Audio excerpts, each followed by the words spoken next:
Assalamualaikum warahmatullahi wabarakatuh. Alhamdulillahirabbil alamin wa bihi nasta'inu ala umuri dunya waddin wassalatu wassalamu ala asrofil anbiya'i wal mursalin wa ala alihi wa sahbihi ajma'in amma ba'du. Puji dan syukur kita panjatkan kehadirat Allah Subhanahu wa taala. Salawat dan salam kita panjatkan kepada habibana wa nabiyana Muhammad sallallahu alaihi wasallam. Sebelumnya perkenalkan, nama saya Muhammad Umar Jabar dan NPM 101211407. Di dalam video ini saya akan menjelaskan tentang Ma'rifatur Rasul dengan tujuan untuk menyelesaikan evaluasi tengah semester pendidikan agama. Bab 1 yaitu Ma'rifatur Rasul. Pengertian Ma'rifatur Rasul. Ma'rifatur Rasul ini membincangkan bagaimana mengenal Rasul, apa saja yang perlu dikenal dari Rasul, dan bagaimana pula kita mengamalkan Islam melalui petunjuk Rasul. Yang penting dari paket ini adalah kita mengetahui, memahami, dan dapat mengamalkan sunnah Nabi dan menjalankan ibadah dengan baik. Mengenal Rasul tidak saja dapat dalam bentuk fisikal atau penampilan, tetapi segala aspek syar'i berupa sunnah yang dibedahkan Nabi kepada kita, sama ada tingkah laku, perkataan, ataupun sikap. Pengenalan kepada Rasul dapat dilihat melalui sirah Nabi yang menggambarkan kehidupan Nabi, serta latar belakangnya seperti nasab. Kemudian, melalui sunnah dan dakwah Nabi pun dapat memberikan penjelasan siapa Nabi sebenarnya. Dengan mengenal Rasul diharapkan kita dapat mencintai Rasul dan mengikutinya. Perkara ini sebagai cara bagaimana kita taat dan beriman kepada Allah Subhanahu wa taala. Oleh karena itu, mengenal Rasul tidak saja dari segi jasad, nasab, dan latar belakangnya, tetapi bagaimana beliau beribadah dan beramal soleh. Yang selanjutnya yaitu cara mendapatkan Ma'rifatur Rasul. Yang pertama ada sifatul asayyiyah. Sifat asas Rasul berupa akhlak mulia yang terdiri dari sidik, tablik, amanah, dan fotonah. Yang kedua mukjizat. Dengan mukjizat ini maka manusia semakin yakin dengan apa yang disampaikan oleh Rasul. Yang selanjutnya al-mubasyarat. Al-mubasyarat atau informasi. Kerasulan telah diketahui oleh manusia sebelum kedatangan Nabi Muhammad SAW. Yang selanjutnya an-nubuwah. An-nubuwah itu yaitu berita kenabian. Yang kelima at-samarat, yaitu ada hasil dari perbuatan dakwah dan barokahnya. Yang selanjutnya yaitu karakteristik risalah Nabi Muhammad SAW. Ada khotman an-nabiyah, nashiku ar-risalah atau penghapus risalah, musaddiqu an-nabiyah atau membenarkan para nabi, mukammilu ar-risalah atau penyempurna risalah. Yang selanjutnya kafatilin-nas yaitu untuk seluruh manusia. Yang selanjutnya rahmatan lil alamin yaitu rahmat bagi alam semesta. Yang selanjutnya risalatul Islam, dan yang terakhir ad-dawah.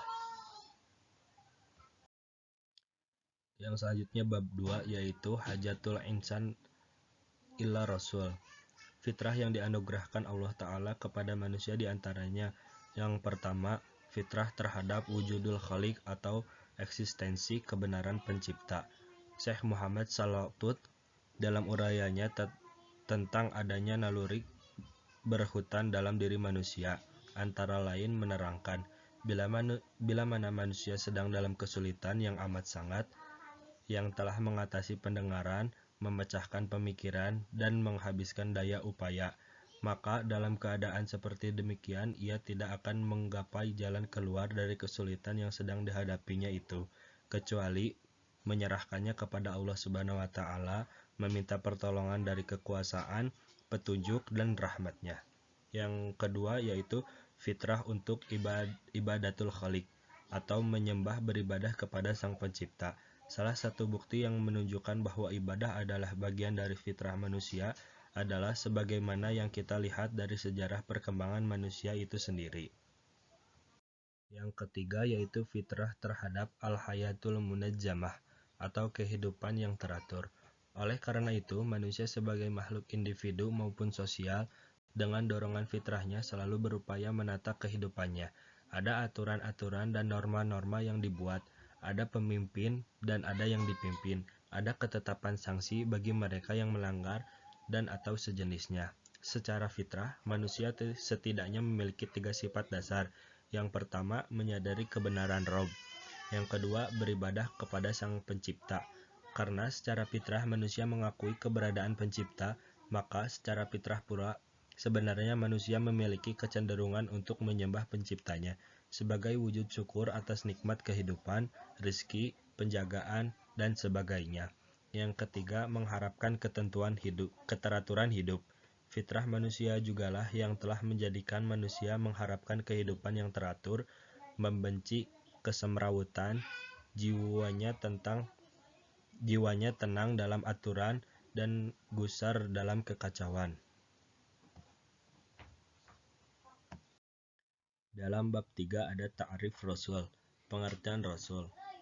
Dari segi bahasa, Rasul berasal dari kata rasalah yang berarti mengutus, sedangkan kata Rasul bentuk masdar dari rasalah yang berarti utusan atau seseorang yang diutus. Adapun menurut istilah kata Rasul artinya adalah seorang laki-laki yang dipilih dan diutus oleh Allah dengan membawa risalah kepada umat manusia. Yang pertama, hamilur risalah atau membawa dan menyampaikan risalah. Rasul adalah lelaki yang dipilih dan diutus Allah dengan risalah Islam kepada manusia. Yang kedua, qudwatu fi takbikir risalah atau teladan dalam melaksanakan risalah. Menjadi qudwah atau contoh atau teladan bagi umat manusia dalam melaksanakan ajaran risalah yang dibawanya. Yang selanjutnya ada tanda-tanda kerasulan. Yang pertama, sifat dasar, yang kedua mukjizat, yang ketiga berita kedatangan, yang keempat berita kenabian, dan yang kelima hasil-hasil perbuatan.